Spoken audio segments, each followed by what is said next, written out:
ومن يضلله فلا هادي له وأشهد أن لا إله إلا الله وحده لا شريك له وأشهد أن محمدا عبده ورسوله.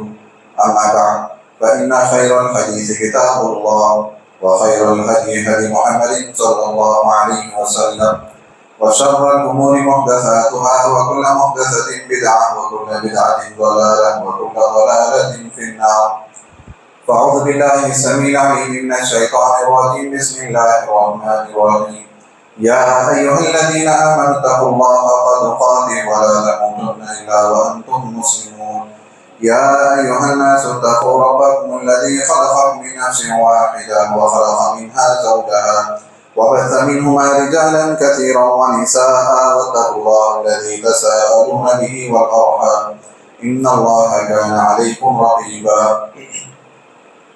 يا أيها الذين آمنوا اتقوا الله وقولوا قولا سديدا يصلح لكم أعمالكم ويغفر لكم ذنوبكم ومن يطع الله ورسوله فقد فاز فوزا عظيما.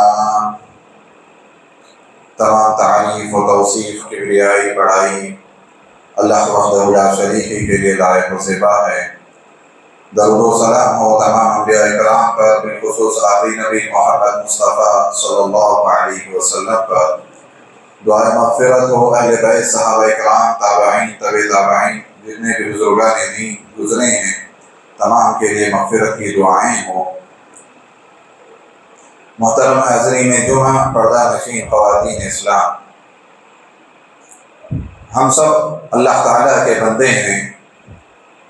بندہ ہونے کا مطلب یہ ہے کہ ہم اللہ کی بندگی بجا لائے.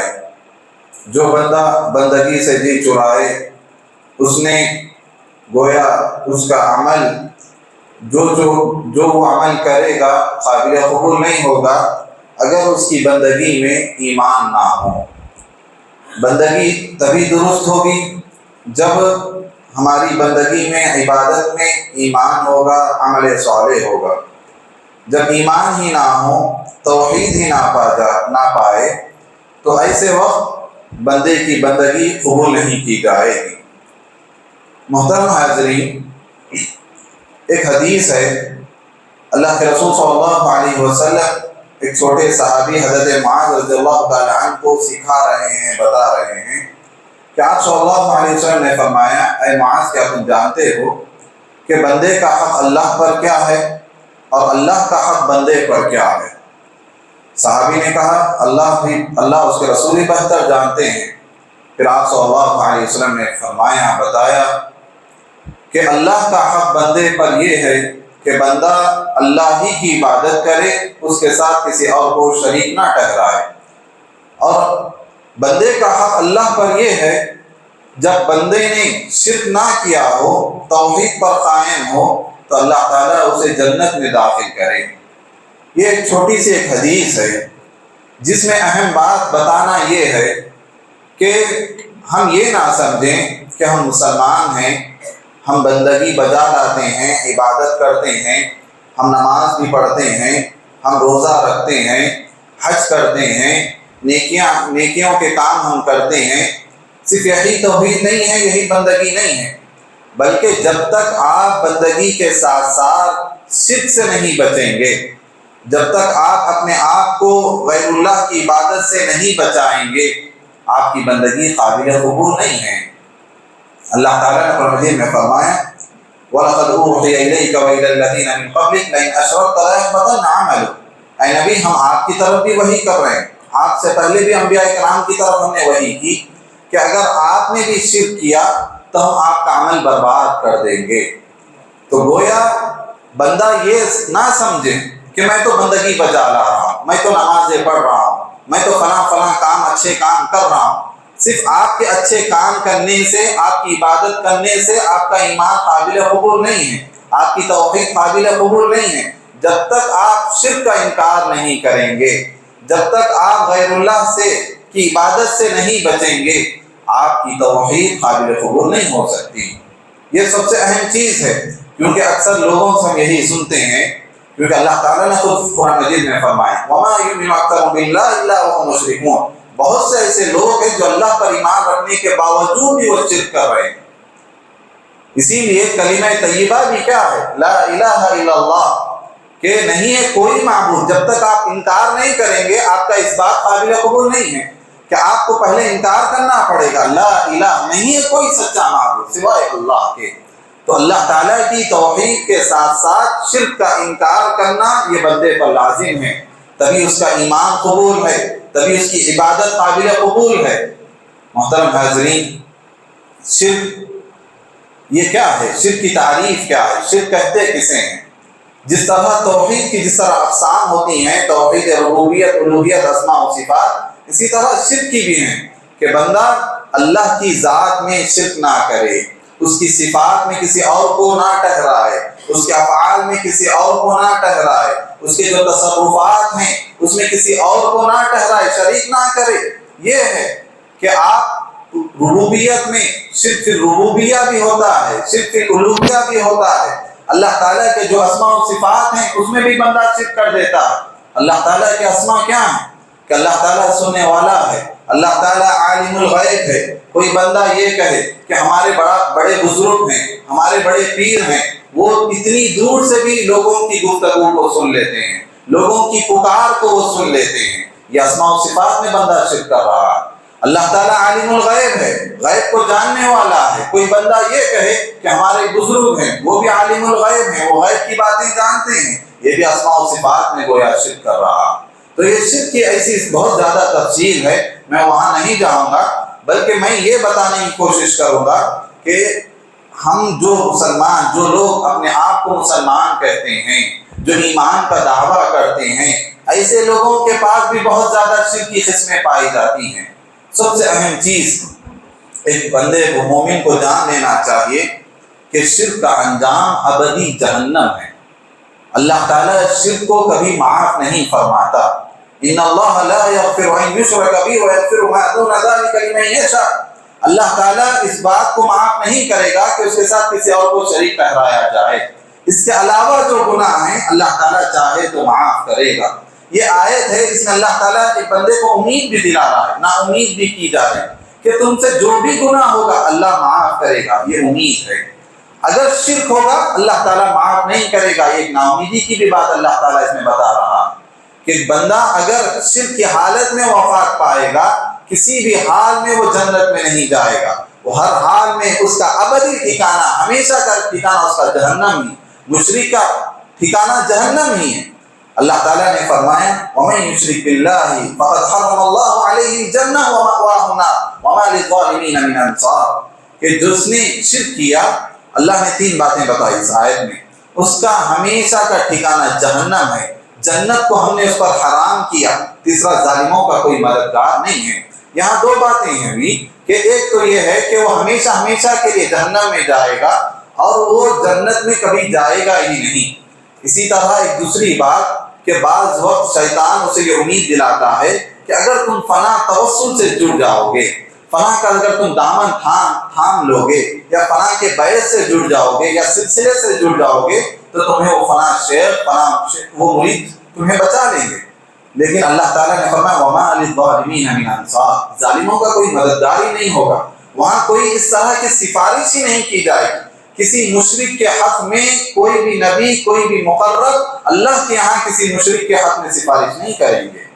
محترم حاضرین، ہم ایمان والے ہیں، لیکن ہمیں ہمیشہ اس بات سے ڈرنا چاہیے، اس بات کا خوف کھانا چاہیے کہیں ہماری زندگیوں میں، ہمارے گھروں میں شرک نہ داخل نہ ہو جائے، کیونکہ انبیاء اکرام جیسی ہستیاں بھی شرک سے ڈرتے تھے۔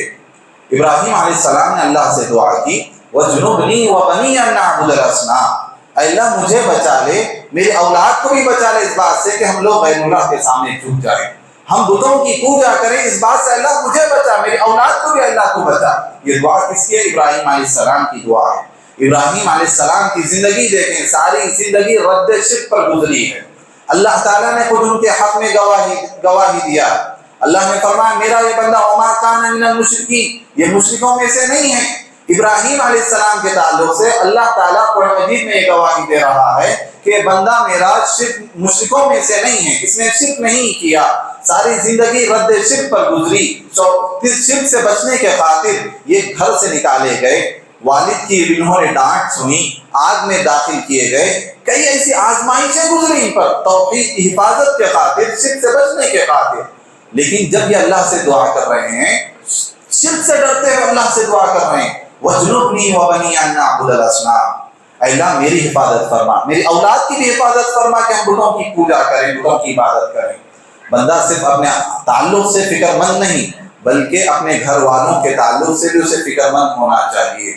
آج کئی باپ ہیں اپنے اولاد کے سلسلے میں فکر مند ہوتے ہیں، دنیاوی معاملات میں فکر مند ہوتے ہیں کہ میرے بچے کا مستقبل کیا ہوگا، میرے بچے کا کاروبار کیسا لگے گا، اس کی شادی بیاہ کے مسائل کیسے درست ہوں گے، یہ فکر ہوتی ہے، باپ کو فکر ہوتی ہے، لیکن آپ انبیاء اکرام کی زندگیوں کو دیکھیں، ان کی فکر جو تھی اولاد کے سلسلے میں کہ میرے بیٹے کا، میری اولاد کا دین برقرار رہے، ثابت قدم رہے، وہ ہمیشہ توحید پر قائم رہے، وہ کبھی شرک نہ کرے، وہ کبھی مشرک نہ بنے، کبھی وہ بدعقیدہ نہ بنے، یہ انبیاء اکرام کی یہ فکر ہوا کرتی ہے۔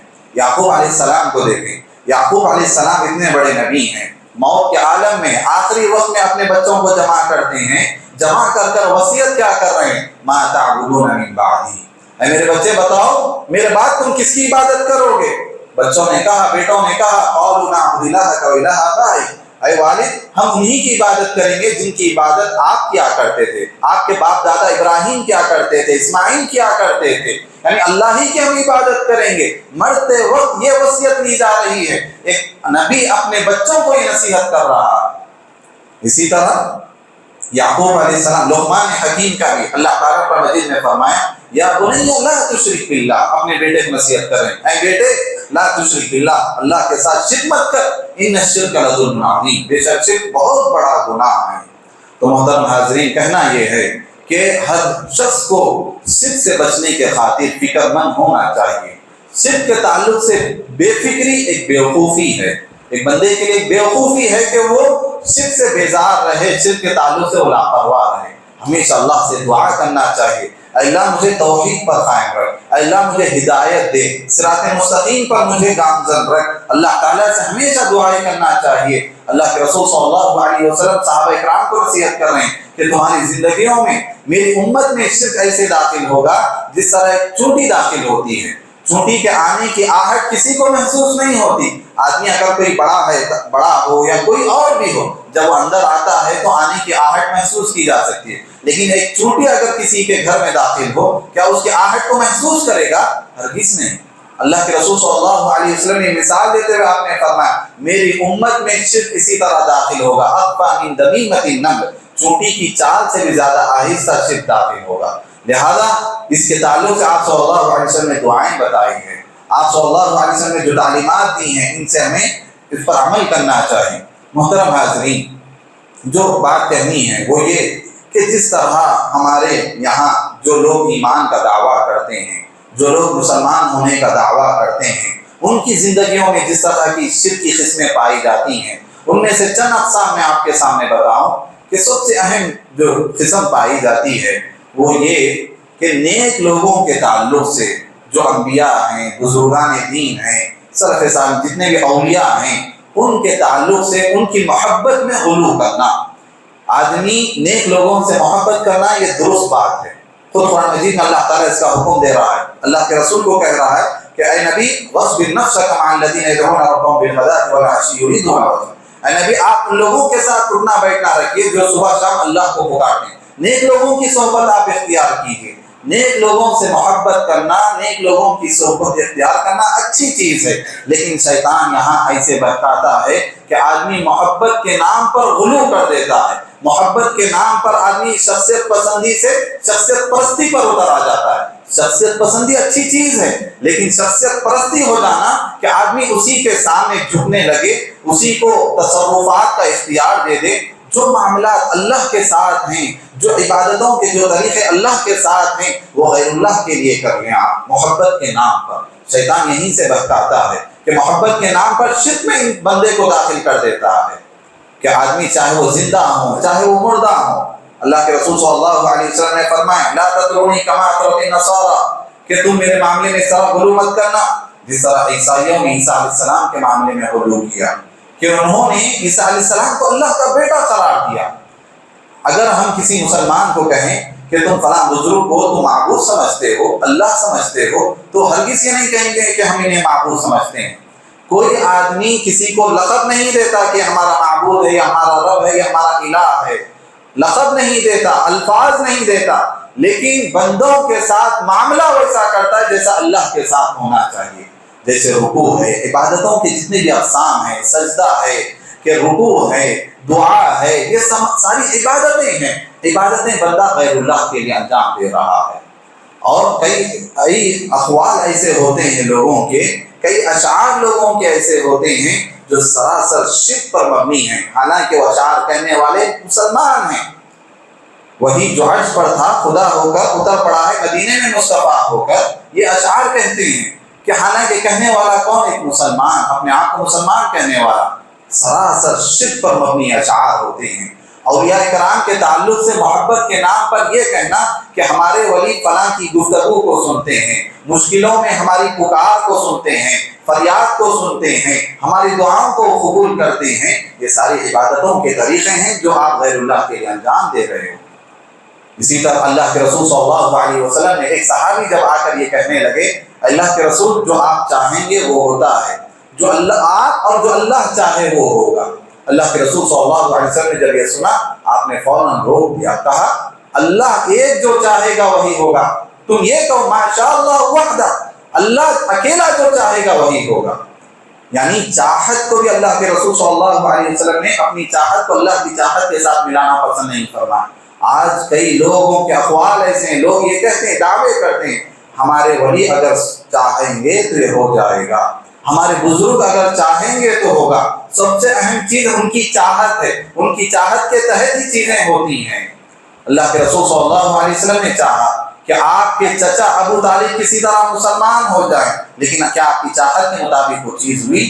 اللہ تعالیٰ نے قرآن مجید میں فرمایا اِنَّكَ لَا تَهْدِي مَنْ أَحْبَبْتَ، اے نبی آپ جسے چاہیں گے آپ اسے ہدایت نہیں دے سکتے۔ ہدایت کا دینے کا اختیار اللہ کے پاس ہے۔ جب اللہ کے رسول صلی اللہ علیہ وسلم کو اللہ تعالیٰ یہ فرما رہا ہے آپ جسے چاہیں گے اسے ہدایت نہیں دے سکتے، تو ان لوگوں کا ایسا قول کہاں سے آیا کہ ہمارے بزرگ اگر چاہیں گے، ہمارے پیر اگر چاہیں گے، ان کی چاہت اصل ہے، ان کی چاہت اگر ہوگی تو معاملات کو بخود سلجھ جائیں گے۔ محترم حاضرین، یہ ایک طرح کا شرک ہے کہ محبت کے نام پر آدمی کسی شخص کو اس کی پوجا کرنے لگ جائے اور اس سے ماننے عبادتوں کے طور طریقے اس کے لیے انجام دے دیں۔ اسی طرح ایک اہم شکل شرک کی یہ بھی پائی جاتی ہے کہ لوگ بزرگان دین، اولیاء کرام، نیک لوگ جو گزرے ہیں ان کی خبروں سے توسل حاصل کرنا، مرے ہوئے لوگوں سے برکت کے طور پر، توسل کے طور پر یا وسیلے کے طور پر ان سے مسائل حل کرنا، یہ عقیدہ رکھنا کہ یہاں ان کے پاس ہمارے مسائل حل ہو سکتے ہیں، اور لوگ اس نام پر خبروں کے پاس جاتے ہیں، وہاں جا کر طواف کیا کرتے ہیں، وہاں جا کر اعتکاف کیا کرتے ہیں۔ خبروں پر اعتکاف ہوتا ہے، خبروں پر طواف ہوتا ہے، خبروں پر نظر و نیاز کی جاتی ہے۔ یہ سب کیا ہے کہ نیک لوگوں سے توسل حاصل کرنے کا یہ ذریعہ یہ سمجھتے ہیں، حالانکہ مشرکوں کا عقیدہ جب ان سے پوچھا جائے کہ آپ یہ کیوں کر رہے ہو تو کہتے ہیں ہم ان کی عبادت نہیں کر رہے ہیں، ہم تو صرف انہیں وسیلہ بنا رہے ہیں، اللہ کے پاس پہنچنے کا وسیلہ ہیں۔ جس طرح دنیا میں جو مثالیں دی جاتی ہے کہ اوپر چڑھنے کے لیے سیڑھی کا ایک ذریعہ بنتی ہے کہ آدمی اگر عدالت کے پاس جائے وزیر اس کا وکیل کا ذریعہ بنتا ہے، یہ مثالیں دی جاتی ہیں۔ یہ مثالیں آپ کہاں سے لائے کہ اللہ کے رسول صلی اللہ علیہ وسلم نے یہ مثالیں بتائی؟ قرآن مجید میں اللہ تعالیٰ تو ایسے لوگوں کے تعلق سے فرمایا وَالَّذِينَ اتَّخَذُوا مِن دُونِهِ أَوْلِيَاءَ مَا نَعْبُدُهُمْ إِلَّا لِيُقَرِّبُونَا إِلَى اللَّهِ زُلْفَىٰ، جو لوگ اللہ کو چھوڑ کر دوسروں کو پکارتے ہیں، جب ان سے پوچھا جائے تم یہ کیوں کرتے ہو تو کہتے ہیں ہم ان کی عبادت نہیں کر رہے ہیں، ہم تو صرف انہیں اللہ کے ہاں ہمیں قریب کر دیں، یہ ذریعہ ہمیں مانتے ہیں۔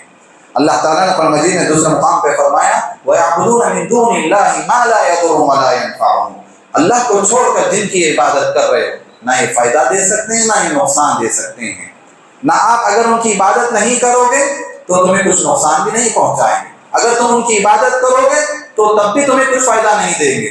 لوگ آج اس بات سے ڈرتے ہیں اگر کنڈے نہیں کریں گے، اگر ہم برسی نہیں بنائیں گے، یا ہمارے اوپر کوئی بلا آ جائے، کوئی مصیبت آ جائے، ما لا یضر ولا ینفع، نفع نقصان کے وہ مالک ہے ہی نہیں، انہیں تو دنیا میں کیا ہو رہا ہے، دنیاوی زندگی سے بالکل وہ منقطع ہو چکے ہیں، دور جا چکے ہیں۔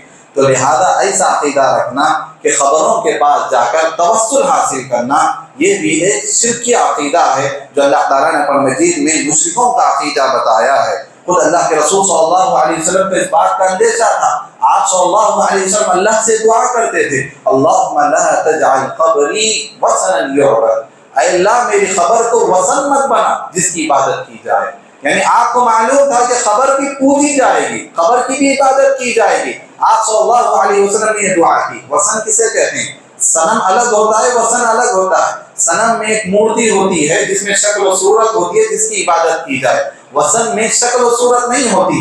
آدمی کسی کی بھی عبادت کرے، چاہے وہ خبر کی شکل ہو، چاہے وہ کسی جھنڈے کی شکل ہو، کسی آستانے کی شکل ہو، کسی بھی شکل کی اگر وہ پوچھتا ہے تو وثن کی عبادت کر رہا ہے۔ تو آپ صلی اللہ علیہ وسلم نے اللہ سے دعا کی، اللہ کے رسول صلی اللہ علیہ وسلم نے آخری وقت تک یہ اندیشہ، یہ خوف ظاہر کیا آپ صلی اللہ علیہ وسلم نے، کہ آپ نے فرمایا آخری وقت میں لعنت اللہ علی الیہود والنصارى، اللہ تعالیٰ کی لعنت ہو یہود و نصارہ پر کہ انہوں نے انبیاء کی خبروں کو سجدہ گاہ بنا لیا، اتخذوا قبور انبیاء مساجدا، کہ انہوں نے انبیاء کی خبروں کو سجدہ گاہ بنا لیا ہے، اسی لیے آپ صلی اللہ علیہ وسلم نے ان پر لعنت فرمائی ہے۔ تو لہذا یہ ایک شکل ہے کہ آدمی خبروں سے بھی توسل حاصل کرنے کا ایک عقیدہ رکھتا ہے، اپنے مشکلات کو حل کرنے کے لیے وہاں جاتے ہیں، وہاں اعتکاف کرتے ہیں، وہاں طواف کرتے ہیں، وہاں چلے کاٹتے ہیں، اور وہاں سے کچھ ایسی چیزیں لاتے ہیں، سمجھتے ہیں کہ ان کے ذریعے ہمیں، اور آدمی یہ تصور کرتا ہے کہ ہم گنہگار ہیں، ہم نیک لوگ ہیں، اللہ کے یہاں ان کا اونچا مقام ہے، یہ ہمارے سفارش کر دیں گے اللہ کے پاس۔ یہ عقیدہ رکھتے ہوئے آدمی ان کی عبادت شروع کر لیتا ہے، جبکہ اللہ تعالیٰ نے اسے شرک عقیدہ اللہ تعالیٰ نے بتایا ہے۔ اسی طرح تیسری ایک شکل یہ بھی ہے کہ آدمی غیر اللہ سے مدد مانگے، مشکلات میں، پریشانیوں میں غیر اللہ سے مدد مانگے۔ ایک آدمی کو یہ سوچنا چاہیے، غور کرنا چاہیے، ایک بندہ اگر یہ کہے اے عیسیٰ میری مدد کر، اے موسیٰ میری مدد کر، اس طرح اگر کہے گا تو لوگ کہیں گے یہ مشرک ہے، یہ تو ایک عیسائی ہے جو عیسیٰ علیہ السلام سے مدد مانگ رہا ہے۔ جب وہی ان کی زبانوں سے یہ کلمات نکل جائے، یا علی المدد، یا غوث المدد، یا دستگیر المدد، اس طرح کے جملے نکلیں گے تو وہ کہیں گے یہ شرک نہیں ہے، یہ کہاں سے؟ جبکہ عیسیٰ علیہ السلام تو اللہ کے نبی ہیں، اللہ تعالیٰ نے آپ کو نبی بنایا، وہ ابھی زندہ ہیں، تو جب ان سے جب مدد مانگنا شرک ہے تو غیر اللہ سے جو کہ مر چکے ہیں، وفات پا چکے ہیں، آپ اگر ان سے مدد مانگیں گے تو یہ بھی ایک شرک ہے، کیونکہ دعا کرنا عبادت ہے، اور دعا صرف اللہ سے کی جائے گی، اور دعا میں جب کسی غیر کو پکارا جائے گا، غیر کو اگر دعا کے موقع پر یا مصیبت کے موقع پر پکارا جائے گا تو یہ بھی ایک شرک کی ایک قسم ہوگی، کیونکہ اللہ کے رسول صلی اللہ علیہ وسلم فرما رہے ہیں حضرت عبداللہ بن عباس کو، وَإِذَا سَأَلْتَ فَاسْأَلِ اللَّهَ وَإِذَا اسْتَعَنْتَ فَاسْتَعِنْ بِاللَّهِ، جب تجھے مانگنا ہے اللہ سے مانگ، جب اس چیز کو حاصل کرنے کے لیے مدد لینی ہے اللہ سے مدد لے۔ وَإِذَا سَأَلْتَ فَاسْأَلِ اللَّهَ وَإِذَا اسْتَعَنْتَ فَاسْتَعِنْ بِاللَّهِ، ایک بنیادی عقیدہ اللہ کے رسول صلی اللہ علیہ وسلم بتا رہے ہیں۔ قرآن مجید میں اللہ تعالیٰ نے فرمایا وَالَّذِينَ يَدْعُونَ مِن دُونِ اللَّهِ، جو لوگ اللہ کو چھوڑ کر دوسروں سے دعا کرتے ہیں، دوسروں کو پکارتے ہیں، لا يخلقون شیئا، وہ کچھ بھی انہوں نے پیدا نہیں کیا، وہم یخلقون، حال تو یہ ہے کہ وہ خود مخلوق ہے، وہ خود پیدا کیے گئے ہیں، اموات غیر احیاء، وہ مر چکے ہیں، زندہ نہیں ہیں۔ یہ آیت کسی بتوں کے تعلق سے یا مورتیوں کے تعلق سے آیت نازل نہیں ہوئی، جبکہ اللہ تعالیٰ فرمایا اموات غیر احیاء، یہ مردوں سے مانگ رہے ہیں، مردوں کو مشکلات میں مدد کے طور پر، دعاؤں کے طور پر پکار رہے ہیں۔ اللہ نے فرمایا وَهُمْ عَنْ دُعَائِهِمْ غَافِلُونَ، جبکہ حال یہ ہے کہ وہ ان کی دعا سے بالکل غافل ہے۔ ایک آیت میں اللہ تعالیٰ نے فرمایا وَمَنْ أَضَلُّ مِمَّنْ يَدْعُو مِن دُونِ اللَّهِ، اس سے بڑا گمراہ کون ہو سکتا ہے جو اللہ کو چھوڑ کر ایسوں کو پکارے۔ وَمَنْ أَضَلُّ مِمَّنْ يَدْعُو مِن دُونِ اللَّهِ مَن لَّا يَسْتَجِيبُ لَهُ إِلَىٰ يَوْمِ الْقِيَامَةِ وَهُمْ عَنْ دُعَائِهِمْ غَافِلُونَ، کہ قیامت کے دن تک بھی وہ ان کی پکار کا جواب نہیں دیں گے۔ حال تو یہ ہے کہ وہ انہیں پکار رہے ہیں، اس کی اطلاع بھی انہیں نہیں ہے۔ وَهُمْ عَنْ دُعَائِهِمْ غَافِلُونَ، وہ غافل ہیں ان کی دعاؤں سے۔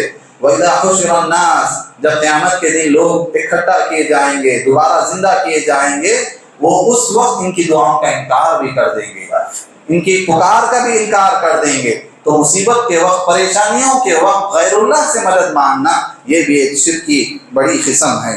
اسی طرح شرک کی قسم یہ بھی ہے کہ آدمی تعویذ لٹکائے۔ آج کئی ایسے گھرانے جو اپنے آپ کو سلفی گھرانے کہتے ہیں، اہل حدیث گھرانے کہتے ہیں، ان گھرانوں میں بھی ایسی چیز پائی جاتی ہے کہ مصیبت کے وقت، پریشانیوں کے وقت وہ تعویذ گنڈوں کا رخ کرتے ہیں۔ تعویذ دیکھیں، اللہ کے رسول صلی اللہ علیہ وسلم نے فرمایا من علق تمیما فقد اشرک، جس نے تمیمہ لٹکایا، جس نے تعویذ لٹکائی، اس نے شرک کیا۔ تو تعویذ کئی طرح کی ہوتی ہیں، عمومی طور پر 3 طرح کی ہوتی ہیں۔ ایک تو ایسی تعویذ جس میں کاغذوں پر لکھا جاتا ہے یا اسے تہروں کے طور پر بھی لٹکایا جاتا ہے، اور اس میں ایسی عبارتیں ہوتی ہیں جو غیر مفہوم ہوتی ہیں، یا تو اعداد و نمبرات ہوتے ہیں جو لوگ دکانوں پر اس طرح لگا دیتے ہیں کہ برکت حاصل کیا جائے یا نقصان سے بچنے کے خاطر، چاہے وہ آپ فائدے حاصل کرنے کے لیے یا نقصان سے بچنے کے لیے، اس طور پر آپ کوئی کاغذ اس طرح لٹکاتے ہیں یا کوئی تعویذ بنا کر لٹکاتے ہیں جس میں غیر مفہوم عبارتیں ہوتی ہیں، کیا لکھا ہوا ہے سمجھ نہیں آتا۔ اسی طرح نمبرات ہوتے ہیں، یہ تمام شرک کی قسموں میں سے ہیں۔ اگر کوئی شخص قرآن کی آیتیں بھی لکھ کر لگاتا ہے تو اہل علم نے کہا یہ بھی ناجائز ہے۔ شرک تو نہیں کہیں گے لیکن شرک تک لے جانے والی چیز اسے کہیں گے، ناجائز طور پر۔ اسی طرح تعویذ کی ایک دوسری قسم ہوتی ہے دھاگے لٹکانا۔ آدمی دھاگے باندھ دے کہ یہ کہے کہ میں فلاں کی درگاہ سے دھاگا لایا ہوں، فلاں کی جگہ سے یہ چیز لا کر میں باندھ رہا ہوں، یہ بھی ایک شرک کی ایک قسم ہے۔ یہ تعویذ ہی میں سے آتا ہے کہ آپ دھاگے وغیرہ لٹکائیں۔ اسی طرح تعویذ میں ایک تیسری قسم یہ بھی ہوتی ہے کہ آدمی کوئی چین پہنتا ہے یا نگینہ پتھر کوئی لگاتا ہے انگوٹھی کے طور پر، انگوٹھی میں کوئی نگینہ ہوتا ہے، اب یہ سمجھتا ہے کہ پتھر میں تاثیر ہے، جب سے میں نے اسے پہنا ہے مجھے برکتیں حاصل ہوئی ہے، میں لک کے طور پر یہ پہنتا ہوں، میں قسمت کے طور پر یہ پہنتا ہوں، تو یہ بھی شرک کی قسم میں سے آتی ہے۔ لہذا کوئی بھی قسم کی تعویذ ہو لٹکانا یعنی وہ شرک میں سے یہ آتا ہے۔ آپ ایک مثال سمجھیں کہ حجر اسود جو کہ اللہ تعالیٰ نے جنت سے نازل کیا، حجر اسود جنت سے آیا ہوا پتھر ہے، اور وہ پتھر کعبۃ اللہ میں لگایا گیا ہے، اور اس پہ لگانے والے ابراہیم، فرشتے جبرائیل علیہ السلام وہ پتھر لائے، لگانے والے ابراہیم علیہ السلام ہیں، لگانے والے اللہ کے رسول صلی اللہ علیہ وسلم ہیں۔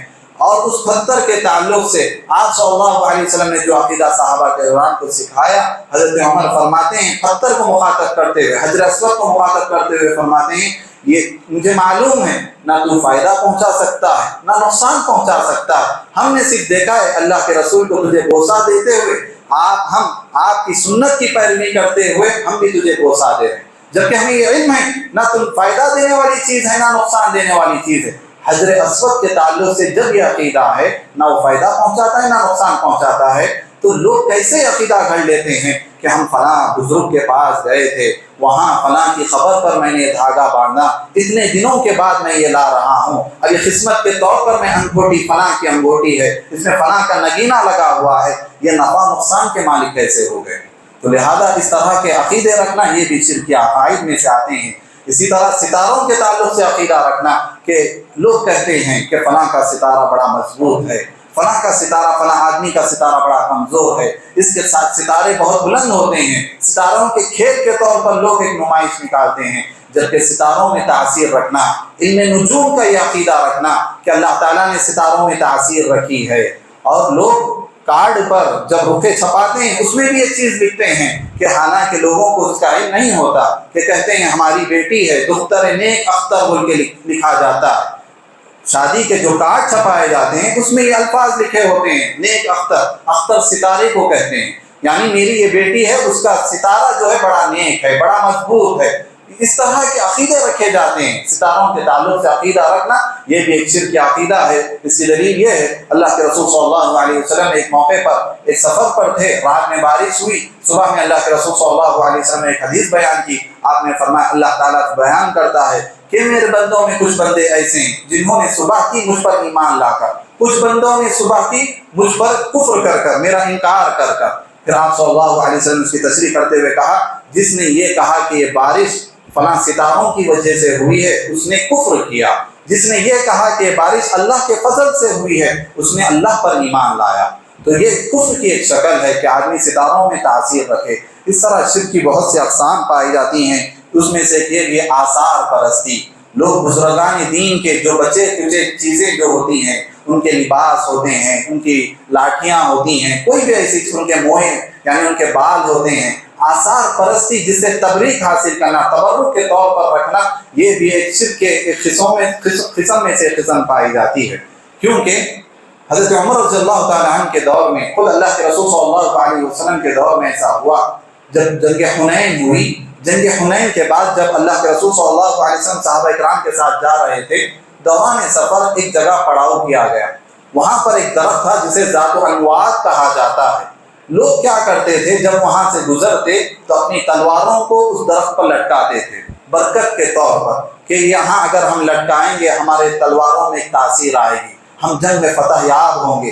اس طرح کی لوگ ایک عقیدہ وہاں رکھتے تھے۔ جب اللہ کے رسول صحابہ اکرام کے ساتھ وہاں گزرنے لگے، جو ابھی مسلمان ہوئے تھے بعض صحابہ اکرام، جن کا ایمان ابھی اتنا مضبوط نہیں ہوا تھا، انہوں نے اللہ کے رسول سے کہا، اللہ کے رسول جس طرح ذات انواد ایک بنایا گیا ہے، ہمارے لیے بھی اسی طرح ایک ذات انواد بنایا جائے، تاکہ ہم یہاں سے گزرے تو برکت کے طور پر یہاں تبریک حاصل کریں۔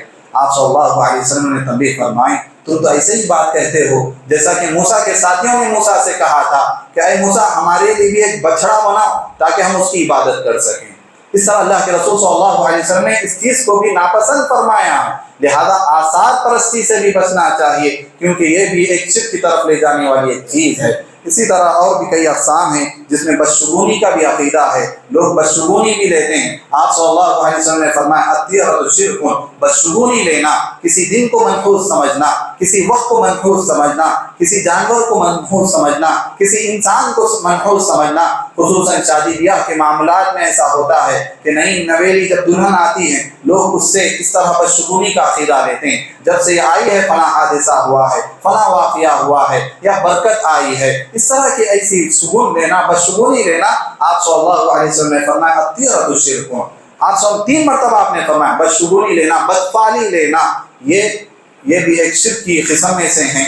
اسی طرح لہذا ہمیں چاہیے کہ ہم ایسی تمام اقسام سے اپنے آپ کو بچائیں جو شرک کی طرف لے جاتے ہوں یا وہ شرک کہلاتے ہوں۔ یہ جتنے بھی اقسام میں نے آپ کے سامنے رکھے ہیں، یہ وہ اقسام ہیں جو مشرکوں کے پاس نہیں بلکہ ایسے لوگوں کے پاس پائے جاتے ہیں جو اپنے آپ کو مسلمان ہونے کا دعویٰ کرتے ہیں یا اپنے آپ کو ایماندار ہونے کا دعویٰ کرتے ہیں، جبکہ اللہ تعالیٰ نے قرآن مجید میں فرمایا وَمَا يُؤْمِنُ أَكْثَرُهُم بِاللَّهِ إِلَّا وَهُمْ مُشْرِكُونَ۔ بہت سے ایسے لوگ ہیں جو اللہ پر ایمان رکھنے کے باوجود بھی ان کا عقیدہ یہ ہے کہ وہ شرکیہ ہوتا ہے، وہ مشرک ہی ہوتے ہیں۔ اللہ تعالیٰ نے قرآن مجید میں ایسے لوگوں کے تعلق سے فرمایا ہے۔ لہذا ہمیں زندگی میں ہمیشہ سب سے اہم چیز جسے ہمیں حاصل کرنا ہے وہ توحید ہے، اللہ تعالیٰ کی توحید کو پانا ہے اور اسی پر ثابت قدم رہنا ہے۔ اسی طرح سب سے خوفناک چیز، سب سے بھیانک چیز جس سے ہمیں بچنا ہے وہ شرک ہے اور اس کے جتنے بھی اقسام ہیں اس سے بچنا ہے۔ اللہ تعالیٰ سے دعا گو ہوں اللہ تعالیٰ ہم تمام کو نیک عمل کرنے والا بنائے، اللہ تعالیٰ ہم تمام کے گناہوں کو معاف فرما، اللہ تعالیٰ ہم تمام کو توحید پر قائم رکھ، جب تک رکھے ایمان و عمل کے ساتھ رکھے، جب ہمارا خاتمہ ایمان بالخیر پر ہمارا خاتمہ فرمائے۔ آمین یا رب العالمین۔ بارک اللہ لي ولکم ولسائر المسلمین واستغفروہ انہ هو الغفور الرحیم۔